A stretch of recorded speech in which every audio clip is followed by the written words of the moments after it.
السلام علیکم، میں ہوں اکمل اشرف اور آپ دیکھ رہے ہیں RNN نیوز۔ سب سے پہلے خبر شامل کرتے ہیں گوٹکی سے، جہاں پر ایک اور لڑکا جرگے کی بیچ چڑھ گیا۔ لڑکے پر سیاہکاری کے الزام پر 1 کروڑ روپے جرمانہ ادا کرنے کا فیصلہ کیا گیا۔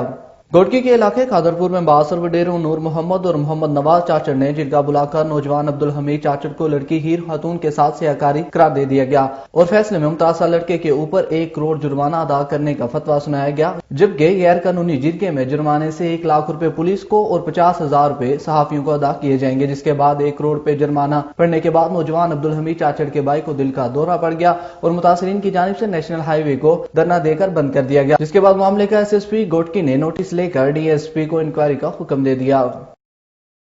خبر شامل کرتے ہیں گوٹکی سے، جہاں محکمہ جنگلی حیات نے نایاب نسل کی گدھ پکڑ لی۔ سرائے کے مطابق 15 برس پہلے نایاب گدھ کی نسل مکمل ختم ہو چکی، پوری اسرار بیماری سے نایاب نسل کی گدھیں مر چکی ہیں۔ ورلڈ وائڈ ذرائع کے مطابق بہت زیادہ اونچی اڑان بھرنے والی گدھ نامعلوم مقام سے اس علاقے میں پہنچی۔ محکمہ وائلڈ لائف ٹیم نے نایاب گدھ پکڑ کر سکھر منتقل کر دی۔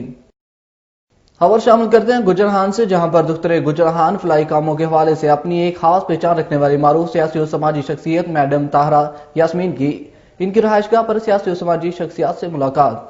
دختر گجرہان فلاحی کاموں کے حوالے سے اپنی خاص پہچان رکھنے والی معروف سیاسی اور سماجی شخصیت تحصیل گجرانوالہ میں اپنی مددآب کے تحت کئی عوامی فلاح و بہبود کے کاموں سے شناخت بنانے والی تحصیل صدر women wing Pakistan Tehreek Insaf گجرہان madam Tahira Yasmin کی رہائش گاہ پر سیاسی اور سماجی شخصیت شیخ وقار شاہین، ملک ظہور اور صحافی اظہرم حیام کی خصوصی ملاقات۔ اس موقع پر دختر گجرہان میڈم طاہرہ یاسمین کا کہنا تھا کہ دکھی انسانیت کی خدمت ہی میری زندگی کا مشن بن چکا۔ اس ملاقات میں کئی اہم فلاحی کاموں کو جلد شروع کرنے کے حوالے سے تبادلہ خیال کیا گیا۔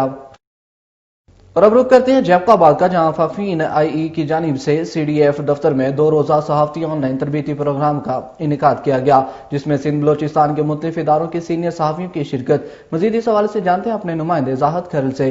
جی زاہد، آگاہ کیجیے گا اس حوالے سے کیا تفصیلات ہیں آپ کے پاس؟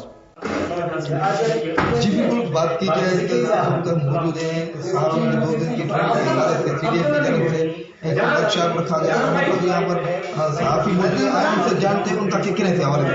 جی سر، آپ یہ بتائیں آج 2 دن کی ٹریننگ کے حوالے سے اور کیا کہنا ہے کہ ڈیجیٹل دور میں صحافی قانون کا پتہ نہیں تھا، جو ٹریننگ ہوئی ہے کیسے دیکھ رہے ہیں؟ میں اس طرح دیکھ رہا ہوں، میں سب کو پتا ہے کہ صحافت یہ ایک تھرڈ پلر ہے کسی اسٹیٹ کا، تو لہٰذا اس کا اہم رول ہوتا ہے اور حالات جیسے بدلتے ہیں تو اس کے سامنے بہت سارے چیلنجز آتے ہیں، اور جس طرح اس کے اسکل بڑھیں گے تو ان حالات کو، ان چیلنجز کو وہ فیس کر پائے گا۔ بیسیکلی یہ جو کووڈ-19 کی صورتحال چل رہی ہے، اس دوران صحافتی جو بھی ادارے ہیں اور جو ان کے صحافی دوست ہیں، یہ اپنا کردار کیسے ادا کریں؟ یہ برج کا کردار ادا کرتے ہیں وہ لوگ جنہوں نے سروس پرووائڈ کرنی ہے اور وہ لوگ جن کے لیے سروس پرووائڈ کرنی ہے۔ تو وہ اگر یہ صحافی دوست یہ باقاعدہ ٹرینڈ ہوں گے اور ان کو یہ سارے جو اسکلز ہوں گے تو وہ اس طرح سے اس کی رپورٹ کر پائیں گے۔ آپ کو میں بتاؤں کہ ایک زمانہ تھا جب جینڈر وائلنس کی بات شروع ہوئی تھی تو صحافیوں کو پتہ نہیں ہوتا تھا کہ وہ جو خاتون ہوتی تھی اس کا بھی نام رپورٹ میں لکھ دیتے تھے اور بلکہ پورا واقعہ لکھ دیتے تھے کہ ایک چیز بعد میں ان کو سمجھایا گیا، اسکلز دیے گئے، ایتھکس دیے گئے کہ آپ اگر اس طرح لکھیں گے تو اس طرح کسی کی جو عزت ہے وہ مجروح نہیں ہوگی، اور پھر بچوں کے حقوق پہ پھر مختلف قوانین بنے تو صحافیوں کو ٹریننگ ملتی رہتی ہے۔ یہ جو کووڈ آیا ہوا ہے، یہ 1 سال اس کو ہونے والا ہے، یہ پوری دنیا کے لیے چیلنج ہے اور یہ پہلا تجربہ ہے سب کا، تو صحافی بھی اس میں غلطیاں کر رہے ہیں، سب کر رہے ہیں، تو تربیت ملے گی تو اس میں بہتری آئے گی۔ اور یہ جو ٹریننگ ہوئی ہے نا، اس سے صحافیوں میں ہم نے دیکھا 2 دن میں اتنی بہتری آئی ہے اور یہ لگتا ہے کہ اب یہ سارے مل کے کووڈ کو اچھی طرح سے ہم ڈیفیٹ کریں گے۔ جی سر، آپ بتائیں ٹریننگ کے حوالے سے کتنے صحافی مطمئن ہیں اور ٹریننگ آپ کی CDF کی جانب سے بہت قدم اچھا ہے، کیا کہنا ہے حوالے سے؟ ایکچولی اگر دیکھا جائے جس طرح دنیا تبدیل ہو رہی ہے، ڈیجیٹلائز ہو رہی ہے، تو ہمارے جو یہ میڈیا ہے، پرنٹ الیکٹرانک میڈیا ہے، ان کو بھی تبدیل ہونا پڑے گا۔ آپ دیکھتے تھے کہ کسی وقت میں 10 لوگ کام کرتے تھے ایک کیمرہ کے پیچھے، باقی اب جب سے ڈرون آ گیا ہے تو ایک بندہ کام کر رہا ہے، وہ پورے کوریج کر رہا ہے۔ تو اس طرح اگر ہمارے صحافی حضرات ہیں وہ اس طرح کی تربیت نہیں لیں گے تو یہ پیچھے رہ جائیں گے۔ یہ ڈیجیٹل دور ہے تو یہاں یوٹیوب، ٹویٹر، فیس بک اور باقی سوشل میڈیا پلیٹ فارم کو کیسے یوز کرنا ہے وہ ان کو سکھایا گیا، اور اس کے ساتھ ساتھ ان کو ہیومن رائٹس جو ہیں ان کے بارے بارے میں بھی معلومات دی گئی کہ آپ جب رپورٹ کرتے وقت کس طرح ہیومن رائٹس کا احترام کرنا ہے تاکہ کسی کی وائلیشن نہ ہو، کہ آپ جو رپورٹنگ کا انداز اس طرح ہو کہ آپ یہ نہ لگے کہ آپ اس کو جج کر رہے ہیں، آپ کا کام صرف رپورٹ کرنا ہو کہ یہ ایشو ہے، اور اس میں کانفیڈینشلٹی جو ہوتی ہے وکٹمز کی اور جس ایشوز کی سینسٹیوٹی اس کو مد نظر رکھا جائے، تاکہ جب آپ رپورٹ کریں تو آپ ججمنٹل نہ ہو، آپ صرف ایک ایشو کو ریز کریں. آپ کا کام جو صحافت کا بیسکلی کام ہے جو میڈیا کا وہ ہے ایک ایشو کو ریز کرنا، اس کا کام ججمنٹ دینا نہیں ہوتا.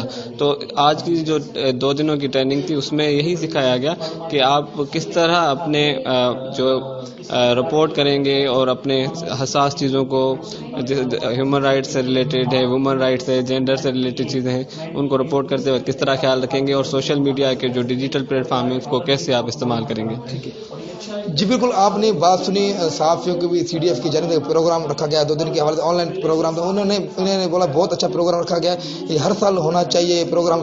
بہت شکریہ زاہد کل ہمیں تفصیلات سے اپڈیٹ کرنے کا. پاکستان کرکٹ ٹیم کے کھلاڑی سہیب مقصود کی اہلیہ 700 سالی میں کرونا پازیٹیو آ گیا. خانپور میں گھر کے اندر تینوں کو آئسولیٹ کر دیا گیا. کرونا کے شکار ہونے والی LHV کوثر رشید پاکستان کرکٹ ٹیم کے کھلاڑی سہیب مقصود کی ساس ہیں. ان کے علاوہ کرکٹ سہیب مقصود کی اہلیہ ہیرا کومل اور ان کی سالی بختاور ناصر کا کرونا بھی پازیٹیو آیا ہے اور ان کو بھی خانپور کے اسی گھر میں آئسولیٹ کر دیا گیا. Deputy district officer health Khanpur doctor Najeeb Alam کے مطابق LHV کوثر رشید کے نجی کلینک کو 1 کر دیا گیا اور تینوں خواتین کو گھر میں آئسولیٹ کر دیا گیا. اگر ضرورت پڑی تو ان کو ہسپتال منتقل کیا جائے گا. خبر شامل کرتے ہیں کروڑ پکا سے، جہاں شہریوں کو آگ اور اس سے بچاؤ کے حوالے سے سیول ڈیفنس کی جانب سے تربیتی ورکشاپ کا انعقاد کیا گیا، جس میں district instructor civil defence officer Lodhra Kashif Mahmood نے LPG کے ڈیلر اور ڈسٹریبیوٹرز کو ٹریننگ بھی دی. اس حوالے سے مزید دیکھتے ہیں عسکر رحمانی کی اس رپورٹ میں. جی بالکل، ڈپٹی کمشنر عمران قریشی کی ہدایت پر سیول ڈیفنس کی جانب سے سیفٹی سیمینار کا انعقاد کیا گیا، جس میں شہر بھر کے تمام ڈیلرز اور ڈسٹریبیوٹرز اور پیٹرول پمپس مالکان نے شرکت کی. District instructor civil defence Kashif Mahmood نے آگ سے بچاؤ کے بارے آگاہی دی. ان کا کہنا تھا کہ ایسے سلنڈروں میں گیس بھرائی نہ کریں جس سے نقصان اور حادثے کا اندیشہ ہو. اس موسم میں پریشر بڑھ جاتا ہے اور سلنڈر پھٹنے کا زیادہ خطرہ ہوتا ہے.